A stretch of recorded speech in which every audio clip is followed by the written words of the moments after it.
ദേശത്ത് എന്തോ ഉണ്ടായി? ക്ഷാമം ഉണ്ടായി. ദേശത്ത് ക്ഷാമം ഉണ്ടായപ്പോൾ, മുമ്പോട്ട് പോട്ടെ, ദേശത്ത് ക്ഷാമം ഉണ്ടായപ്പോൾ അബ്രഹാം എങ്ങോട്ട് പോയി? മിസ്രൈമിലേക്ക് പോയി. അബ്രഹാം എവിടെ പോയി? മിസ്രൈം പോയി. ഇവിടെ വലിയൊരു കാര്യം ഉണ്ടായേ. മിസ്രൈമിൽ പോയി ഇരിക്കുമ്പോൾ ഈ അബ്രഹാമിൻ്റെ ഭാര്യ സാറ ആരായിരുന്നു? സുന്ദരിയായിരുന്നു. അപ്പം അവിടെ ഒരു കാര്യം കണ്ടു. മിസ്രൈമർ അവളെ സുന്ദരി എന്ന് കണ്ടു. 12:15 ഫറവോൻ്റെ പ്രഭുക്കന്മാരും അവളെ കണ്ടു. അടുത്തത്, ഫറവോൻ്റെ മുമ്പാകെ അവളെ പ്രശംസിച്ചു. അങ്ങനെയല്ലേ? ഫറവോൻ്റെ മുമ്പാകെ അവളെ, സ്ത്രീ ഫറവോൻ്റെ അരമനയിൽ പോകേണ്ടി വന്നു. ഞാനതിനെ ഇങ്ങനെ പറയും, ഫറവോൻ്റെ അരമന, പ്രഭുക്കന്മാർ എന്ന് പറഞ്ഞാൽ പ്രഭുക്കന്മാർ മന്ത്രിസഭയാണ്, പ്രഭു സദസ്. അപ്പം വളരെ കൃത്യമായിട്ട് ഫറവോൻ്റെ കൊട്ടാരത്തിൽ എന്തോ നടക്കുക? പ്രഭുക്കന്മാരുടെ അടിയന്തര മീറ്റിംഗ് നടക്കുക, മന്ത്രിസഭാ യോഗം നടക്കുക. എന്തെല്ലാം ചർച്ചയുണ്ട്?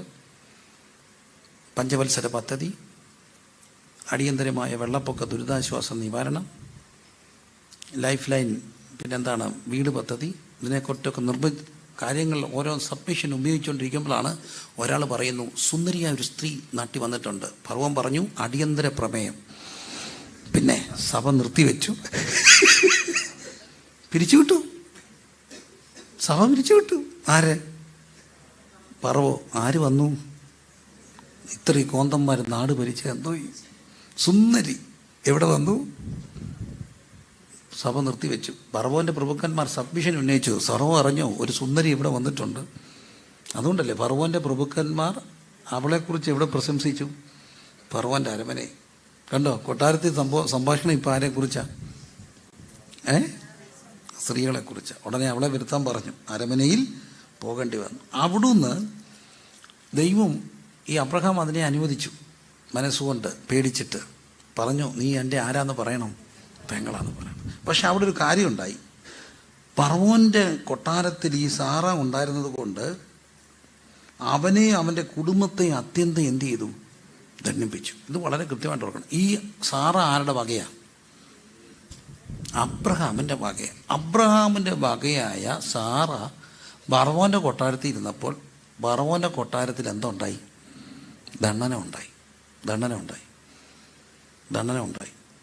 എപ്പോഴും ഓർത്തോണം, നമ്മുടെ ജീവിതത്തിൽ വേണ്ടാത്ത എന്തെങ്കിലും ഉണ്ടെങ്കിൽ എന്തോ ഉണ്ടാകും? ദണ്ഡനം ഉണ്ടാകും. ഒരു കുഞ്ഞിൻ്റെ ലൈഫിൽ ഭയങ്കരമായിട്ട് മെഡിക്കൽ ചെക്കപ്പിൽ കുറച്ച് പ്രശ്നമുണ്ടായി. അപ്പോൾ ഞാൻ ആ വ്യക്തിയുമായിട്ട് സംവാദിച്ചപ്പം പറഞ്ഞു, എന്തോ പ്രശ്നമായി, ഇത് എന്തോ ഒന്ന് ക്രമീകരണം ചെയ്ത് അതിനകത്ത് മാറ്റം വരും. അങ്ങനെ വേറെ വല്ല പെണ്ണുങ്ങളുടെ ഫോട്ടോയോ വല്ലതും, അങ്ങനെ ബന്ധം വല്ലതും ഉണ്ടോ? സത്യമായിട്ടും എനിക്കില്ല. വേറെ വല്ലതും ഫോട്ടോയൊക്കെ ഉണ്ടോ? ആവശ്യമില്ലാത്ത വല്ലതും? അതൊക്കെ ഉണ്ട്. ഡിലീറ്റ് ചെയ്യും, നാളെ പോയി നോക്കിക്കോളാൻ പറഞ്ഞു. ഡിലീറ്റ് ചെയ്തിട്ട് പോയി നോക്കിയപ്പം ബ്ലഡ് റിസൾട്ട് എന്തായി?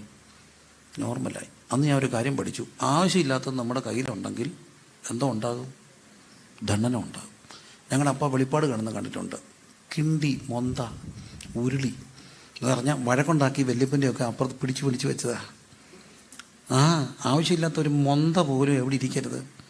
ചിലരുടെ ഉണ്ട്, വായിക്കാൻ പുസ്തകം എടുത്തുകൊണ്ട് പോയാൽ എന്ത് ചെയ്യത്തില്ല? വായിക്കാനെടുത്തൊരു പുസ്തകം പോലും നമ്മുടെ കയ്യിൽ ഇരിക്കരുത്. വേണ്ടാത്ത വല്ലവരും തന്ന ഒന്നും നമ്മുടെ കയ്യിൽ എന്ത് ചെയ്യരുത്? വച്ചേക്കരുത്. ചിലപ്പോൾ ആരെങ്കിലും തന്ന ചരടോ മറ്റേതോ മറിച്ചതോ ഇതൊന്നും എവിടെ വെച്ചേക്കരുത്? വീട്ടിൽ വെച്ചേക്കും. നമുക്ക് വേണ്ടാത്ത ഒന്നും നമ്മുടെ കൈ വേണ്ട. എന്തോ മാറും? ദണ്ഡനം മാറണമെങ്കിൽ ഉപേക്ഷിക്കേണ്ടതെല്ലാം എന്ത് ചെയ്യണം? ഉപേക്ഷിക്കണം. ഈ കുട്ടി അവിടെ ഇരുന്നതുകൊണ്ട് ഫറവോയുടെ വീടിനകത്ത് എന്തുണ്ടായി? ദണ്ഡനം ഉണ്ടായി. പ്രാർത്ഥിച്ച് കർത്താവ് എന്തെങ്കിലും ഒന്ന് ഓർപ്പിക്കുകയാണെങ്കിൽ. ഇത് പിന്നെ വേറെ സ്ഥലത്തും കാണുന്നുണ്ട്. എവിടെ എന്നറിയാമോ? അബീമേലെക്ക്. അവിടെയും പോയി, അവിടെ എന്തുണ്ടായി? പ്രശ്നമുണ്ടായി. അപ്പം നമുക്ക് ഹിതമല്ലാത്ത ഒന്നും നമ്മുടെ കാണരുത്. ആരുടെയെങ്കിലും എന്തെങ്കിലും സാധനങ്ങൾ അറിഞ്ഞോ അറിയാതെ, അമ്മാജി അങ്ങോട്ട് പോയപ്പം പായസം കൊടുത്തു വിട്ട പാത്രം വീട്ടിലിരിപ്പുണ്ടോ? ചെറിയ വല്ലവരും നമ്മുടെ വീട്ടിലോട്ട് വന്നപ്പോഴേ കൊടുത്തു വിട്ട പാത്രം അവിടെ ഇരിപ്പുണ്ടോ? ഒന്ന് പോയിട്ട് തപ്പണേ. എന്തെങ്കിലും ഉണ്ടെങ്കിൽ ചെറുതാണെങ്കിലും എന്ത് ചെയ്തേക്കണം? കൊടുത്തേക്കണം. ഒരു ഘട്ടം കഴിയും. സത്യം പരമാർത്ഥാണ്. അറിഞ്ഞുകൊണ്ട് നമുക്ക് വേണ്ടാത്ത ഒരു സാധനം ഇവിടെ വെക്കരുത്, വീട്ടിൽ വെക്കരുത്. കൈയുയർത്തി പ്രാർത്ഥിച്ച്. ഇതൊക്കെ ഞാൻ ഒത്തിരി കണ്ടിട്ടുള്ളതുകൊണ്ട് പറയാം. ഈ പിള്ളേരൊക്കെ അവിടെ നിന്ന് ഇവിടുന്നൊക്കെ പോയി വരുമ്പോൾ ആവശ്യമില്ലാത്തതൊക്കെ മേടിച്ചു കൊണ്ട് വെക്കും. കലയാ, മറ്റേതാ, മറിച്ചതാ. നമുക്ക് വേണ്ടാത്ത ഒന്നും എവിടെ ഇരിക്കരുത്, നമ്മുടെ വീട്ടിൽ ഇരിക്കരുത്. കൈ ഉയർത്തി പ്രാർത്ഥിച്ച് എന്തോ ഉണ്ടാകും. അങ്ങനെ ഉണ്ടെങ്കിൽ ദണ്ഡനം ഉണ്ടാകും. ദണ്ഡനം വരുത്തുന്ന ഒന്നും വെക്കരുത് കേട്ടോ. ദണ്ഡനം വരുത്തുന്ന ഒന്നും വെക്കരുത്. കൈ ഉയർത്തി പ്രാർത്ഥിച്ച്, ശരിക്കും പ്രാർത്ഥിച്ച്.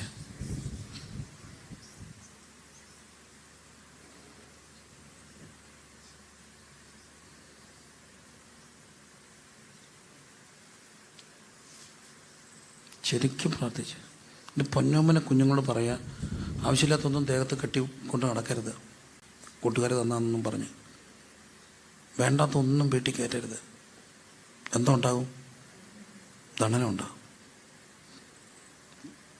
വറവോയുടെ അരമനയിൽ പോകേണ്ടി വന്നു. അവൾ നിമിത്തം അവിടെ എന്തോ ഉണ്ടായി, ദണ്ഡനം ഉണ്ടായി. നമ്മൾ വളരെ സൂക്ഷിക്കണം, വേണ്ടാത്തൊന്നും നമ്മുടെ വീട്ടിൽ ഇരിക്കാതെ. 13-ാം അധ്യായം. ലോത്ത് അബ്രഹാമും ലോത്തും ഉണ്ട്. ഈ സ്വത്തെല്ലാം ആരുടെയാ? ലോത്തിൻ്റെയാണ്. സ്വത്തെല്ലാം ആരുടെയാ? ലോത്തിൻ്റെയാണ്. ലോത്തിൻ്റെ ഇടയന്മാരും അബ്രഹാമിൻ്റെ ഇടയന്മാരും തമ്മിൽ എന്തോ ഉണ്ടായി, വഴക്കുണ്ടായി. എന്തുകൊണ്ട്? അത് അടിവരയിട്ടേ. എന്തുകൊണ്ട്? 6-ാം വാക്യം. അവർ ഒന്നിച്ച് പാർപ്പാൻ തക്കവണ്ണം ദേശത്തിന് അവരെ ബാധിച്ചുകൂടാ. അടുത്തത്, സമ്പത്ത് വളരെ ഉണ്ടായിരുന്നതുകൊണ്ട് അവർക്ക് ഒന്നിച്ച് പാർപ്പാൻ കഴിഞ്ഞില്ല. സമ്പത്ത് വളരെ ഉണ്ടായിരുന്നതുകൊണ്ട് ഒന്നിച്ച് പാർപ്പാൻ കഴിഞ്ഞില്ല. ഒന്നുകൂടെ പറഞ്ഞേ. സമ്പത്ത് വളരെ ഉണ്ടായിരുന്നതുകൊണ്ട് ഒന്നിച്ച് പാർപ്പാൻ കഴിഞ്ഞില്ല. ഞാൻ നിങ്ങളോട് ചോദിച്ചോട്ടെ, ഈ ക്രൈസ്തവ സഭാവഴക്കുകൾ ഒത്തിരി നടക്കുന്നുണ്ട്.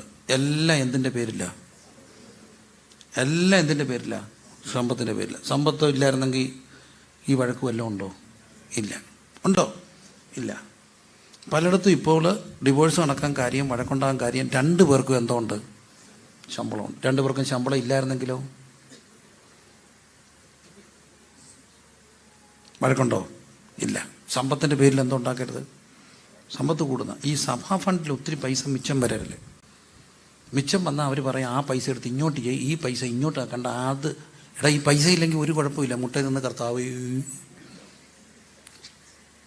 ഫണ്ട് കെട്ടിക്കിടന്നാലും എന്താ പ്രശ്നമാണ്. ഫണ്ട് വരണം, അതിലൊരാവശ്യം കാണും, ഫണ്ട് പോവും. അടുത്ത ഫണ്ടിന് വേണ്ടി എന്ത് ചെയ്യണം? പ്രാർത്ഥിക്കണം. ഈ സമ്പത്തുണ്ടായതിൻ്റെ പേര് വഴക്കുണ്ടാക്കുന്ന കുറേ കാര്യങ്ങൾ ഞാൻ കണ്ടു. സമ്പത്ത് വളരെ ഉണ്ടായിരുന്നതുകൊണ്ട് ഒന്നിച്ച് പാർപ്പാൻ കഴിഞ്ഞില്ല. അയർലൻഡിൽ പോയി, ദേശം പറയാൻ പാടില്ല, എനിവേ ഒരു പാശ്ചാത്യ രാജ്യത്ത് പോയി. അപ്പോൾ അവിടെ വെച്ച് എൻ്റെ കസിനെ എന്നെ കൊണ്ടുപോയി. കസിനെ അവിടെ കൊണ്ടു. എനിക്ക് അവിടെ മീറ്റിങ്ങുകളൊക്കെ ഉണ്ട്. അപ്പോൾ അന്ന് ഞങ്ങളുടെ ഹോള് പണിയാണ്. ഞാനൊരു കാര്യം പറഞ്ഞാൽ നിങ്ങൾ തെറ്റിയിരിക്കൊന്നും വേണ്ട. ഒരു മലയാളിയായ ഒരു ദൈവദാസനെ അവരുടെ സഭക്കാരും വിദേശത്ത് കൊണ്ടുപോകുമ്പോൾ ശുശ്രൂഷ നമ്മുടെ മുഖ്യ ലക്ഷ്യമാണ്, യാതൊരു സംശയമില്ല. പക്ഷേ അപ്പം തന്നെ ഒരു ഫിനാൻഷ്യൽ സോഴ്സ് നമ്മൾ പ്രതീക്ഷിക്കുന്നത് തെറ്റാണോ? അല്ല, നമുക്ക് വേണ്ടിയൊന്നുമല്ല.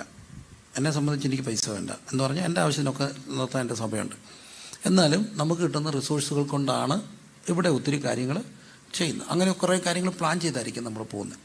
അപ്പോൾ അന്ന് ഞങ്ങളുടെ ഹോള് പണിയാണ്. അപ്പോൾ എൻ്റെ കൂട്ടുകാരൻ, എൻ്റെ കസിന് ചർച്ചയോട് ഭയങ്കര കമ്മിറ്റ്മെൻറ്റാണ്. അവിടെയുള്ള പിള്ളേർ എനിക്ക് വേണ്ടി ഒത്തിരി കാര്യങ്ങൾ എല്ലാവരും അവർ പറയുന്നുണ്ട്. പാസ്റ്റർ വന്നിട്ടുണ്ട്, ഹോള് പണിക്ക് വേണ്ടിയുണ്ട്, പാസ്റ്ററെ സഹായിക്കണം, ഇന്ന ആവശ്യത്തിനെ പോകത്തുള്ളൂ. അപ്പം നമുക്ക് എന്തോ കിട്ടിയാലും നമ്മൾ അവിടെ കൊടുക്കും, അവരതെല്ലാം ഇങ്ങോട്ടയക്കും. അവിടെ ചെന്നപ്പോൾ ഒരു വീട്ടിൽ പോയി. ആ വീട്ടിൽ ഭയങ്കര വഴക്കാണ്, ഭാര്യയും ഭർത്താവും കൂടെ. അതിന് പ്രശ്നം പറഞ്ഞു തീർക്കാൻ വേണ്ടി എന്നെ കൊണ്ടുപോയതാണ്. അവിടെ ചെന്നപ്പോൾ ആ വീട്ടിൽ നല്ല തണുപ്പാണ്. അവിടുത്തെ തണുപ്പല്ലേ, എന്നെ അങ്ങ് വിറയ്ക്കുന്നു. അപ്പം ഞാൻ ചോദിച്ചു, നോ ഹീറ്റല്ലേ? അപ്പം പിള്ളേരും വന്നു, പിള്ളേരും തണുക്കുക. അപ്പോൾ ഹീറ്റർ എന്നെ ഓണാക്കാൻ പോയി, എന്നെ അങ്ങ് തണുക്കുന്നു, എനിക്ക് തണുത്തു. അപ്പോൾ അവർ പറഞ്ഞു, അത് ഞാൻ ചോദിച്ചു എന്താ കാര്യം? അവിടുത്തെ ആ ഒരു പ്രത്യേക ആ ഒരു സ്ഥലത്ത് ടോപ്പപ്പ് ചെയ്യുകയാണ് ഗ്യാസ് കൊണ്ടുവന്നത്. ഹീറ്ററിൻ്റെ ഗ്യാസ് ടോപ്പപ്പ് ചെയ്യുക, ഈ പ്രീപെയ്ഡായിട്ട് ടോപ്പപ്പ് ചെയ്യുക. നമ്മൾ മൊബൈലൊക്കെ ചാർജ് ചെയ്യുന്ന പോലെ ഇവർ പൈസ കൊടുത്തിട്ട് അവർ ടോപ്പപ്പ് ചെയ്യും. അപ്പം കഴിഞ്ഞ പ്രാവശ്യം അവൾ ചെയ്തുകൊണ്ട് ഈ പ്രാവശ്യം അവൻ ചെയ്തില്ല. അപ്പം ഇവൻ്റെ ടേണാണ്, അതുകൊണ്ടാണ് ചെയ്യാൻ.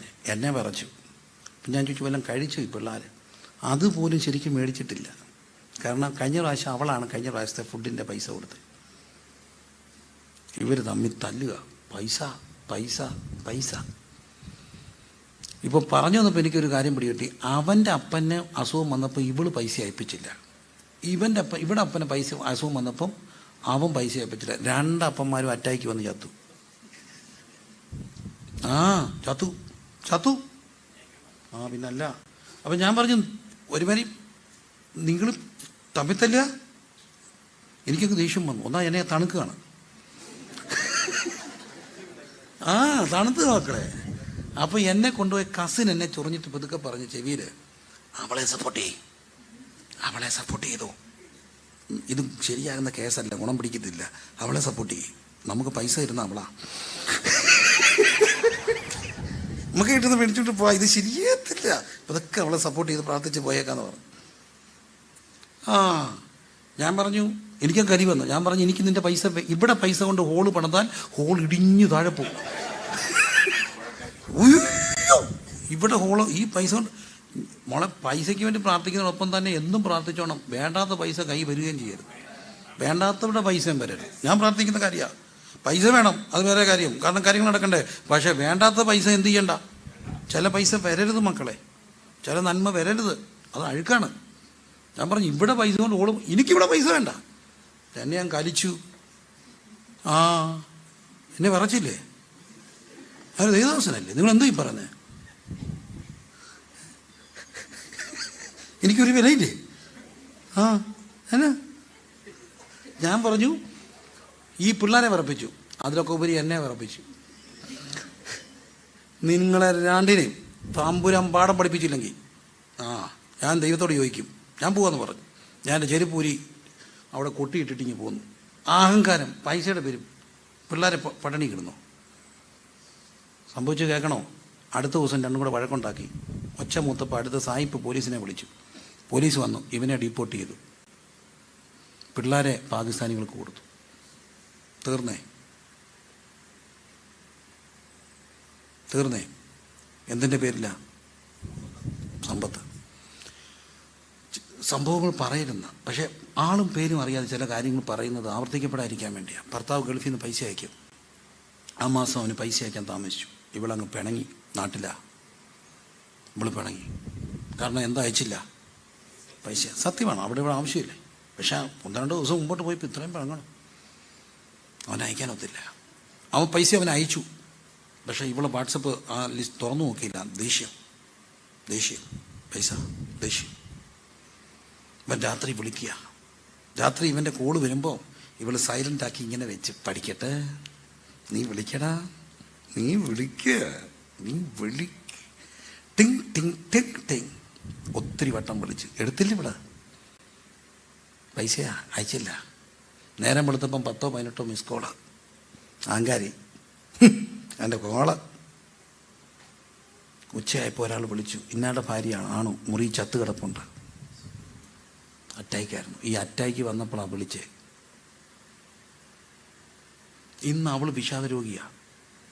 ഒറ്റ ചിന്ത, കോൾ എടുത്തായിരുന്നെങ്കിൽ ചിലപ്പോൾ എന്ത് ചെയ്യത്തില്ല. She became A depressive patient. എന്തിൻ്റെ പേരിലാണ് വഴക്കുണ്ടാക്കിയേ? സമ്പത്തിൻ്റെ പേര്. ഈ സമ്പത്തിൻ്റെ പേരിൽ അടിയുണ്ടാക്കരുത്, വീട്ടിൽ വഴക്കുണ്ടാക്കരുത്. കിട്ടുന്ന പൈസ എല്ലാവരും കൂടെ എടുത്ത് അങ്ങോട്ട് വെച്ചിട്ട് എല്ലാവരും കൂടെ കൈവച്ച് സ്തോത്രം ചെയ്യണം, നന്ദി പറയണം, ദൈവത്തിനുള്ളത് മാറ്റിവെക്കണം, എന്നിട്ട് പ്രാർത്ഥിക്കണം. അബ്രഹാം അവിടെ ഒരു സ്റ്റാൻഡ് എടുത്തു. ഞാൻ വഴക്കിനില്ല, നീ ഇടത്തോട്ടെങ്കിൽ ഞാൻ വലത്തോട്ട്. താണ്ട ലോകത്തിന് പറ്റിയത് കണ്ടോ? അമ്മോന്യരും മോവാബ്യരും. ഇന്നും അബ്രഹാം അറിയപ്പെടുന്നു ആരുടെ പിതാവാ? വിശ്വാസികളുടെ പിതാവ്. സമ്പത്തിൻ്റെ അപകാരം സന്തോഷത്തോടെ സഹിച്ചു. വഴക്കുണ്ടാക്കാൻ പോയില്ല. ചില കാര്യങ്ങളിൽ ന്യായം നമ്മുടെ പക്ഷത്താണെങ്കിലും മിണ്ടാതിരുന്നാൽ തമ്പുരാൻ തെളിയിക്കും.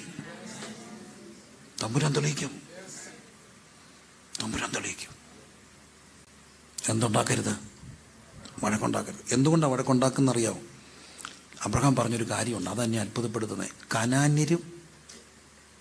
നോക്കിയോ 13-ാം അധ്യായം. അബ്രഹാമിൻ്റെ ഇടയും ലോത്തും തമ്മിൽ പിണക്കം ഉണ്ടായി എന്ന് എഴുതിയിട്ടൊരു ഇടയ്ക്ക് വേണ്ട, അത് അവിടെ ഒരു ആവശ്യമേ അല്ല വാക്ക്. ഇടയന്മാരും തമ്മിൽ പിണക്കം ഉണ്ടായി അല്ലേ? അവിടെ ഒരു ലൈനുകളുടെ തിരികെ കിട്ടുന്ന ഒരു വാക്കുണ്ട്, കനാന്യരും പെരിസ്സരും അന്തദേശപാർട്ടി എന്ന് പറഞ്ഞാൽ ഇവർ തമ്മിൽ വഴക്കുണ്ടാക്കി ആര് കാണും? അതുകൊണ്ടാണ് അബ്രഹാം വിട്ടുവാഴ്ച ചെയ്തത്. നിങ്ങളുടെ വീട്ടിൽ കനാന്യരും പെരിസ്സരും ഉണ്ടെന്നറിയാമോ? ആരാ? പിള്ളേര് അടിച്ചോ. കനാന്യരും പെരിസ്സരും എവിടെ ഉണ്ട്? എൻ്റെ മന്നെ അവിടെ ഉണ്ട്. അവിടെ എവിടെ? വീട്ടിലുണ്ട് കനാന്യരും പെരിസ്സരും. അപ്പനും അമ്മയും കൂടെ വഴക്കുണ്ടാക്കുമ്പോൾ അതിൻ്റെ സകല ദുരിതവും അനുഭവിക്കാൻ പോകുന്നത് അവരുടെ മനസ്സിൽ വെക്കുന്ന മുറിവുകളാണ്. ഹിറ്റ്ലർ ഏറ്റവും വലിയ തെളിവാണ്. ഹിറ്റ്ലറുടെ ആത്മകഥയുണ്ട്, മെയിൻ കാഫ്. ലോകത്തെ ഏറ്റവും കൂടുതൽ സൈക്കോളജിക്കൽ അനാലിസിസിന് വിധേയപ്പെട്ട ആത്മകഥയാണ്. ബാല്യം അവനെ അങ്ങനെ ആക്കിയത്. ഒരിക്കലും എന്തുണ്ടാക്കരുത്? വഴക്കുണ്ടാക്കരുത്. ആരുണ്ട്? കനാന്യരും പെരിസ്സരും. കനാന്യരും പെരിസ്സരും.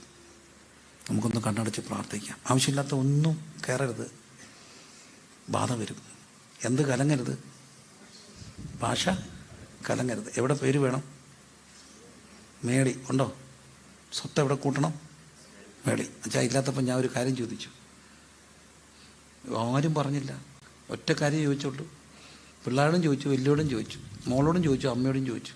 അച്ചായൻ്റെ പേരറിയാവും? അറിയത്തില്ല. പക്ഷെ ഇവർക്കെല്ലാം നടന്മാരെയും അവരുടെ ഭാര്യമാരുടെയും അവരുടെ പിള്ളേരുടെയും പേരറിയാം. അതുകൊണ്ട് ഈ സ്വത്തെല്ലാം കുറച്ച് വിറ്റിട്ട് സഭയെ കൊണ്ട് കൊടുക്കുക. ഈശോന്നു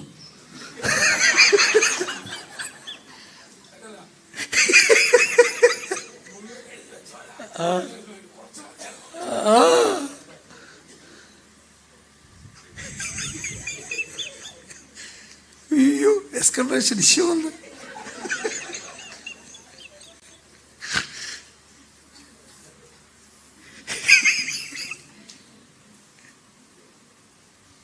എല്ലാവർക്കും കൊടുക്കണം. മക്കൾക്ക് വേണ്ടിയൊക്കെ നമ്മൾ എത്ര കൂട്ടി വെച്ചാലും തികത്തൊന്നുമില്ല, ഒന്നും തികയത്തില്ല. മനസ്സിലായോ? നല്ല അസുഖം വന്നാൽ നല്ല 3-4 സ്കാൻ ചെയ്താൽ എല്ലാം പൊട്ടും, എല്ലാ FD പൊട്ടും. ഞാൻ 25 വർഷം പെങ്ങളെ കൊണ്ട് കിടന്ന എല്ലാം പൊട്ടും. അവസാനം 100 ദിവസം ഹോസ്പിറ്റലിൽ കിടന്നു, 10 ലക്ഷത്തിലേറെ ബില്ല്. ഞാനെന്നാൽ എൻ്റെ അപ്പനെ ഓർത്ത് സ്വോത്രം ചെയ്തു. അപ്പം കൂട്ടി വെച്ചായിരുന്നെങ്കിലും തികയത്തില്ലായിരുന്നു. പക്ഷെ അപ്പനെല്ലാം മേളിലിട്ടുകൊണ്ട് ഒരു കുറവും വന്നില്ല. അപ്പനെല്ലാം മേളിലിട്ടുകൊണ്ട് ഒരു കുറവും വന്നില്ല. എവിടെ ഇടണം? മേളിലിടണം. എൻ്റെ അപ്പൻ ഒത്തിരി പിള്ളേരെ പഠിപ്പിച്ചിട്ടുണ്ട്, ഞാനും ഒത്തിരി പേരെ പഠിപ്പിച്ചിട്ടുണ്ട്. അഹങ്കാരം പറയല്ലേ, എൻ്റെ കിട്ടിയ പൈസ, എൻ്റെ ഇഷ്ടം പോലെ പൈസ വന്നിട്ടുണ്ട്. അഹങ്കാരം പറയല്ലേ, തെറ്റിദ്ധരിക്കരുതേ. പക്ഷേ എൻ്റെ കാര്യത്തിനൊന്നും ചിലപ്പം കാണത്തില്ല. അതുകൊണ്ട് ഞങ്ങളുടെ വിശ്വാസികൾ ചിലപ്പോൾ പറയും, പ്രിൻസിപ്പാളിനെ കൊടുക്കരുത്, അപ്പാടിലെ കൊടുക്കാമായിരുന്നു. തൂവിക്കളഞ്ഞിട്ടില്ല, അടിച്ചു പൊളിച്ചിട്ടില്ല, മലേഷ്യയിലും സിംഗപ്പൂരിലും ടൂറും പോയിട്ടില്ല. തെറ്റാണെന്ന് ഞാൻ പറഞ്ഞില്ല. ഞാൻ ചെയ്യാൻ ഒത്തില്ല, പൈസ ഇല്ലായിരുന്നു അന്നേരം. മുമ്പേ പറഞ്ഞ പോലെ പട്ടിയുള്ളപ്പം കല്ലില്ല, കല്ലുള്ളപ്പോൾ പട്ടിയില്ല. പൈസ ഉണ്ടായിരുന്നപ്പോൾ സമയമില്ലായിരുന്നു, സമയം ഒത്തപ്പോൾ പൈസയില്ല.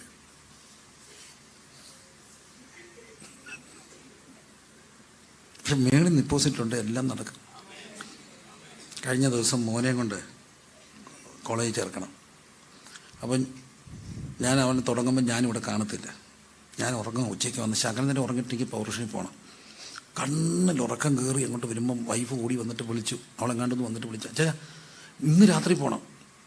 ഇന്ന് രാത്രി പോയില്ലെങ്കിൽ ഞാൻ ഡയറി നോക്കിയിട്ട് വേറെ 2 ദിവസം ഒന്നിച്ച് കിട്ടുന്നതില്ല, പോയി മോൻ്റെ കോളേജ് കാണണം, ഫീസ് അടയ്ക്കണം, ഇന്ന് പോകണം. ഇന്ന് രാത്രി പോയാലേ നമുക്ക് പോകാൻ ഒക്കത്തുള്ളൂ, അല്ലെങ്കിൽ പിന്നെ നമുക്ക് 2 ദിവസം ഇല്ല അച്ഛൻ പോകുന്നതിന് മുമ്പ്. ഞാൻ പറഞ്ഞു പോകണം. എന്നാൽ പിന്നെ എന്താ കുഴപ്പം? പൈസ നിൻ്റെ വല്ലതും ഉണ്ടോ? എൻ്റെ ഒന്നുമില്ല. പൈസ എങ്ങനെ? പൈസ എനിക്കറിയത്തില്ല. എന്നാൽ ശരി, ഓക്കെ, സ്വത്രം. പൗർഷ നിൽക്കുമ്പോൾ എന്നെ ഒരു അമ്മച്ചി വിളിച്ചെന്നും പറഞ്ഞുകൊണ്ട് എൻ്റെ ഒരു കൂട്ടത്തിലുള്ള ഒരു സൗകര്യം വിളിച്ചുകൊണ്ട് അച്ഛൻ്റെ ഫോൺ ഓഫാ, ഒരമ്മച്ചി വിളിക്കുന്ന അത്യാവശ്യമായിട്ട് ചെല്ലണം. മർത്തമ്മക്കാരത്തി ഒരു അമ്മച്ചിയാണ്. ഞാൻ അവിടെ ചെന്നപ്പോൾ ആ അമ്മച്ചി 80,000 രൂപ എടുത്ത് എൻ്റെ തന്നിട്ട് പറഞ്ഞു, കർത്താവ് പറഞ്ഞു ഒന്നിനുമല്ല തൊട്ട് പോയേക്കരുത്. എന്നിട്ട് കൂടെ ഇന്ന് മോനോട് പറഞ്ഞു, വേറെ ഒന്നിനും എടുത്തേക്കല്ലേ, മോൻ്റെ ഫീസ് അടയ്ക്കണം ദൈവം എന്നോട് പറഞ്ഞു. മേലെ ഡിപ്പോസിറ്റ് ഉണ്ടെങ്കിൽ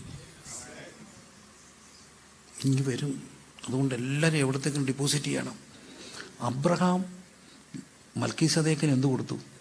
ദശാംശം കൊടുത്തു. എബ്രായ ലേഖനം പറയുന്നു ലേവി എവിടെ ഉണ്ടായിരുന്നു? അബ്രഹാം കൊടുത്തപ്പോൾ ആരില്ല. അത് കഴിഞ്ഞാണ് അത് കഴിഞ്ഞ് ആര്? ഇസഹാക്ക്. ഇസഹാക്ക് കഴിഞ്ഞ് യാക്കോബ്. യാക്കോബിൻ്റെ ആദ്യത്തെ ഭാര്യ 2 പേര്, ലേയയും റാഹുലും. ലേയയ്ക്ക് രൂബേൻ, ഉൽപ്പത്തി 29, ശിമയോൻ, ലേവി, യഹൂദ. ലേവി ഉണ്ടോ അന്ന്? ഇല്ല. പക്ഷെ ലേവി എന്തു കൊടുത്തു? ദശാംശം കൊടുത്തു. ലേവിയും കൊടുത്തല്ലോ. 4 തലമുറയ്ക്കുള്ളവർക്കുള്ള ദശാംശമാണ് അബ്രഹാം കൊടുത്തത്. കണ്ടോ? ഉൽപ്പത്തി 14 അബ്രഹാം സകലത്തിൽ എന്ത് കൊടുത്തു? ഉൽപ്പത്തി 24 അബ്രഹാം വയസ്സ് എന്ന് വൃദ്ധനായി. ദൈവം അവനെ സകലത്തിലും അനുഗ്രഹിച്ചു. 2 വാക്യം നോക്കിയോ. ഉൽപ്പത്തി 14 സകലത്തിലും ദശാംശം കൊടുത്തു. 24:1 ഇട്ടേ. 24:1 ഉൽപ്പത്തി 24:1 അബ്രഹാം വയസ്സ് എന്ന് വൃദ്ധനായി. യഹോവ അബ്രഹാമിനെ സകലത്തിൽ അനുഗ്രഹിച്ചു. ഞാൻ 1-2 സ്റ്റേറ്റ്മെൻറ്റ് പറഞ്ഞിട്ട് അവസാനിപ്പിക്കാം. എന്നോട് ഒരു കെനിയൻ സഹോദരന് ഞാൻ ട്രാൻസ്ലേഷൻ നടത്തുക. പുള്ളി 1-2 കാര്യങ്ങൾ പറഞ്ഞു. ഞാൻ പെട്ടെന്ന് ബൈബിളിൽ തന്നെ ഞാൻ കുറിച്ചു. അദ്ദേഹം പറഞ്ഞ രസകരമായ കാര്യങ്ങളാണ്. If you are suffering check your offering. എഴുതിയിട്ടോണേ. If you are suffering. Aunty എഴുത, ആൻറ്റി ഷൂ എന്ന് വെച്ചൊക്കെ എഴുത്. ഇഫ് യു ആർ ഞാൻ ചുമ്മാ തമാശയൊക്കെ പറഞ്ഞു. If you are suffering. എൻ്റെ കുഞ്ഞ് ഒഫൻഡഡ് ആകല്ലേ, ഞാൻ വളരെ തമാശ പറയുന്നതാണ്. I am very free. If you are suffering check your offering. അടുത്തത്, ഈ എല്ലാവരും സാധാരണ ഇപ്പം പറയുന്നൊരു വാക്കുണ്ട്, വല്ലാത്ത എന്താ, ടൈറ്റാ. If you are tight check your tight. If you are tight check your tight. എഴുത്. If you are tight, if you are tight check your tight. വേദപുസ്തകത്തിൽ തന്നെ എഴുതിയിട്. ടൈറ്റ് എന്ന് പറഞ്ഞാൽ എന്താ? ടൈറ്റ് ഭയങ്കര ടൈറ്റാ, ഞെരുക്കം, ടൈറ്റ് അല്ലേ? ചെക്ക് യുവർ ടൈറ്റ് എന്ന് പറഞ്ഞാൽ എന്താ? ദശാംശം. If you are tight check your tight. If you are suffering check your offering. ഇത് God doesn't look what you give, but God looks what remain. ദൈവം നോക്കുന്ന എന്ത് കൊടുത്തു എന്നല്ല, എന്ത് ബാക്കിയുണ്ടെന്ന. When God lift you up, when God lift you up, don't raise your standard of living, but instead raise your standard of giving. എഴുതിയിട്ടോ. When God lift you up, when God lift you up, instead of raising your standard of living, raise your standard of giving.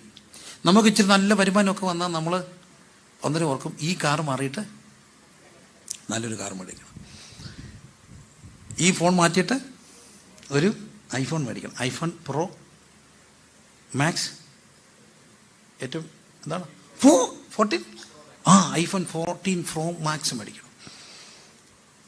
ഇതെന്തോ വന്നാലും 2 വർഷം കൊണ്ട് പോകും. ശരിയല്ലേ? 2 വർഷമേ ഉള്ളൂ. 2-2.5 വർഷം കൊണ്ട് എത്ര സൂക്ഷിച്ചാലും എന്ത് ചെയ്യും? 3 വർഷത്തേക്കുള്ളിൽ ഓടുപോകും. ഇല്ല, സ്റ്റക്കാവും. When God lift you up instead of rising your standard of living.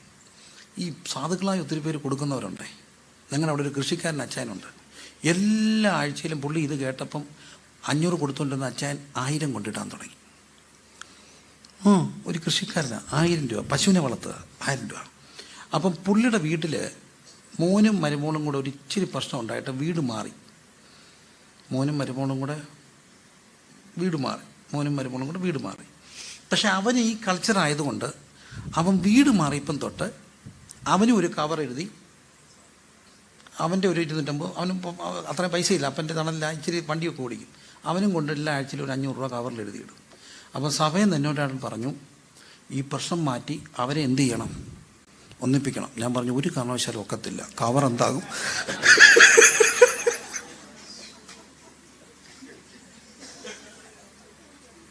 അവർ രണ്ടായിട്ട് ജീവിക്കുന്നതാണ്.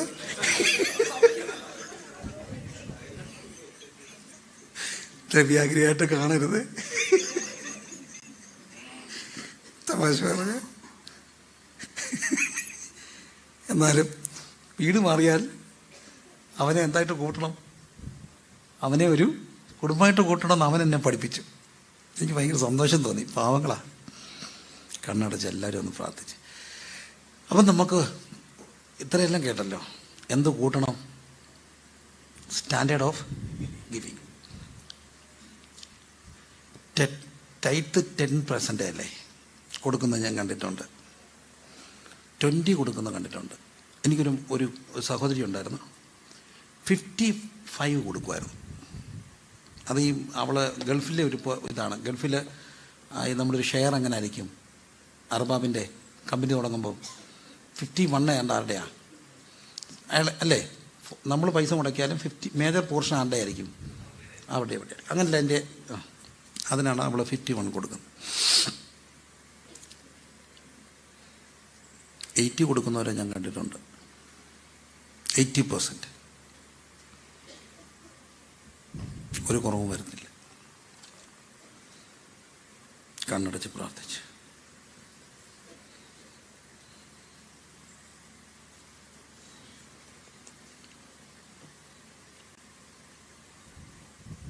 എല്ലാവരും പ്രാർത്ഥിച്ച്. When God lift you up,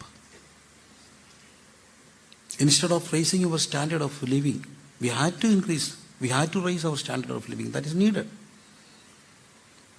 നമ്മളൊരു മാരുതി 800 ആണെങ്കിൽ നാളെ നമുക്കൊരു നല്ല കാറ് വേണ്ടി വരും. അതെല്ലാം ആവശ്യമാണ്. നമ്മുടെ വീടൊന്ന് മാറ്റിയിട്ട് അയക്കേണ്ട വരും, ആവശ്യമാണ്. സീരി ചെയ്യേണ്ടി വരും, AC വെക്കേണ്ടി വരും. It's all needed. പക്ഷെ ഒരു കാര്യം കൂടെ കൂട്ടണം, സ്റ്റാൻഡേർഡ് ഓഫ് ഗിവിങ്. കുഞ്ഞുങ്ങളോടൊക്കെ പറയട്ടെ, കൊടുത്തു പഠിക്കണം. നിങ്ങളുടെ കയ്യിൽ ആരെങ്കിലുമൊക്കെ പോക്കറ്റ് മണി തരുന്നത് ഇന്ന് എന്ത് ചെയ്യണം, കൊടുക്കണം. ദൈവം നിങ്ങളെ അനുഗ്രഹിക്കും. ഞാൻ പൗർവശനിൽ നിന്ന് ഒത്തിരി പാഠങ്ങൾ പഠിച്ചതിൽ ഏറ്റവും വലിയ പാഠം തൃശ്ശൂരിനടുത്തുള്ള 2 പെൺകുഞ്ഞുങ്ങളുടെ ജീവിതമാണ്. അവിടെ പിതാവ് മരിച്ചുപോയി. തൃശ്ശൂരിനടുത്താണ്, സംവേർഹിയ. നല്ല 2 സുന്ദരി പെൺപിള്ളേർ, ഡിഗ്രിക്ക് പഠിക്കുക, മിടുക്കരാണ്, കണ്ടാ അറിയാം. അവർ ഈ തൃശ്ശൂരിൽ നിന്ന് അങ്ങോട്ട് പോകുന്ന ഈ ഒരു അങ്കമാലി ആ ഭാഗത്ത് എവിടെയാണ്. ആ കുഞ്ഞുങ്ങൾ കുറച്ച് പൈസ എൻ്റെ കൊണ്ടുതന്ന്. അപ്പം മരിച്ചുപോയി. അവരുടെ ഉപ്പാപ്പം വലിയൊരു കാശുകാരനാണ്. അവരാണ് അവരെ വളർത്തുന്നത്. ഈ കുഞ്ഞുങ്ങൾ ഈ കാശ് തന്നിട്ട് എന്നോട് പറഞ്ഞൊരു കാര്യമുണ്ട്. പ്രിൻസിപ്പൽ പൗർവഷ്യൻ്റെ ആവശ്യം പറഞ്ഞപ്പോൾ ഞങ്ങളുടെ പൈസ ഇല്ലായിരുന്നു. അവധിക്ക് ഞാനും ചേച്ചിയും അമ്മയും കൂടെ കൂടി ചൂലുണ്ടാക്കി. എന്നിട്ട് ഈ സുന്ദരി പെമ്പിള്ളാർ വീടാന്തരം കയറി ചൂല് വിറ്റ് എൻ്റെ കാശ് എൻ്റെ കൊണ്ടു തന്നു. ചൂല് വിറ്റ് എൻ്റെ കാശ്. സുന്ദരി 2 പെമ്പിള്ളാർ വീടാന്തരം കയറി ചോദിച്ചു, എന്ത് വേണം? ചൂല് വേണം.